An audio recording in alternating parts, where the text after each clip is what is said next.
উচ্চ মাধ্যমিক Bangla 4th semester. Bangla চলচ্চিত্রে সত্যজিৎ রায়ের অবদান নিয়ে আজকের আলোচনা। বিনোদনে জ্ঞান চ্যানেলে সবাইকে স্বাগত।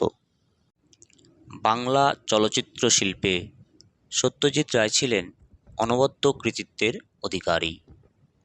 তার প্রথম পরিচালিত চলচ্চিত্র পথের পাঁচালী বিশ্বের দরবারে আজও মাথা তুলে দাঁড়িয়ে আছে। শুধু তাই নয়, তিনি ছিলেন একাধারে পরিচালক, প্রযোজক, লেখক, চিত্রনাট্যকার, রচয়িতা এবং গ্রাফিক ডিজাইনার।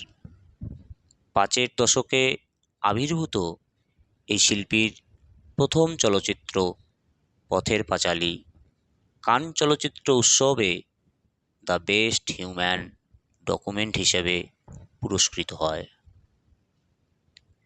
এরপর বিভূতিভূষণের আরও দুটি রচনা নিয়ে তৈরি হয় অপরাজিত ও অপুর সংসার।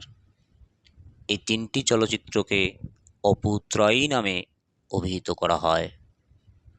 এরপর মুক্তি পায় জলসাঘর, কাঞ্চনজঙ্ঘা, চারুলতা, অশনি সংকেত, গণশত্রু, আগন্তুক। তার শেষ পরিচালিত সিনেমা দুটি আজও সমান জনপ্রিয়। তার পরিচালিত ইংলিশ ছবি the chess player, the home and the world এবং একমাত্র হিন্দি ছবি শতরঞ্জ কি খিলাড়ি তাকে জাতীয় ও আন্তর্জাতিক পর্যায়ে খ্যাতি এনে দেয়। শিশুদের সাথে বড়দেরও আজও আকৃষ্ট করে গুপি গাইন, বাঘা বাইন, হীরক রাজার দেশে, সোনার কেল্লা, জয় বাবা, ফেলুনাথ প্রভৃতি। এছাড়াও রবীন্দ্রনাথ টেগোর, দাইনা রায় ইত্যাদি তথ্যচিত্র নির্মাণ করে সত্যজিৎ রায় স্মরণীয় হয়ে আছেন। তার বৈচিত্র্যময় পরিচালন ভঙ্গিতে রয়েছে শিল্পীর সমস্ত গুণাবলী। ফলে একাডেমি অ্যাওয়ার্ড, দাদা সাহেব ফালকে পুরস্কার, ভারতরত্ন পুরস্কার এবং লিজিয়ন অব অনার প্রভৃতি পুরস্কারগুলি এই বহুমুখী মহান শিল্পীকে সম্মানের সঙ্গে অভিনন্দন জানায়।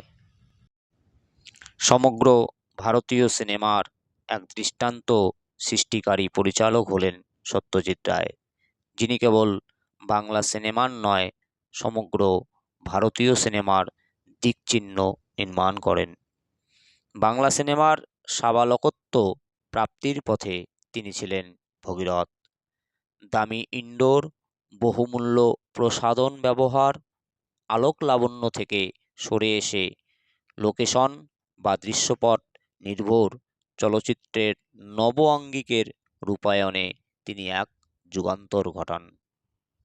ভিডিওটি যদি ভালো লেগে থাকে তাহলে অবশ্যই আমার এই চ্যানেলটিকে সাবস্ক্রাইব করবে, যাতে এরকম আরও গুরুত্বপূর্ণ প্রশ্নের উত্তর তুমি সবার আগে পাও।